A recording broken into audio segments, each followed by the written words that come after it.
vous m'avez entendu citer le rapport de la Cour des comptes, page 86, qui met en cause notamment la défaillance de la tutelle, notamment du ministère de la Culture, où on voit que la situation n'a pas vraiment été débattue, que les tutelles ne semblent pas particulièrement inquiètes face à la gravité de la situation qui aurait dû être traitée bien plus tôt. Quelles actions correctrices pour sauver France Télévisions d'une situation de quasi-dissolution aujourd'hui? Je le rappelle, les capitaux propres sont inférieurs à la moitié du capital social de l'entreprise, ce qui fait peser un risque de dissolution. Vous, à votre mesure, quand vous étiez ministre de la Culture, quelles sont les actions correctrices que vous avez prises concrètement pour redresser les finances de France Télévisions?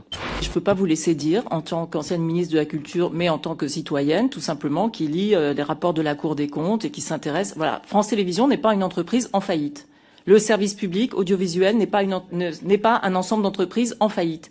Le service public, au contraire, c'est une fierté pour notre pays. C'est une fierté parce que ce sont des audiences qui marchent. Ce sont des émissions qui sont de qualité et qui trouvent un public, que ce soit la radio, la télévision, sans parler évidemment des missions à l'étranger que remplissent France Médias Monde, de nos partenaires de TV5 et d'Arte, et de ce que font les archives absolument extraordinaires de l'INA, l'Institut National Audiovisuel. Donc non, France Télévisions n'est pas une entreprise en faillite.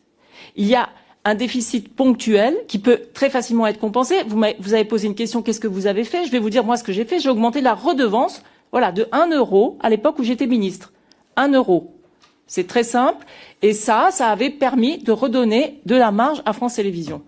À l'audiovisuel, à l'ensemble des entreprises de l'audiovisuel.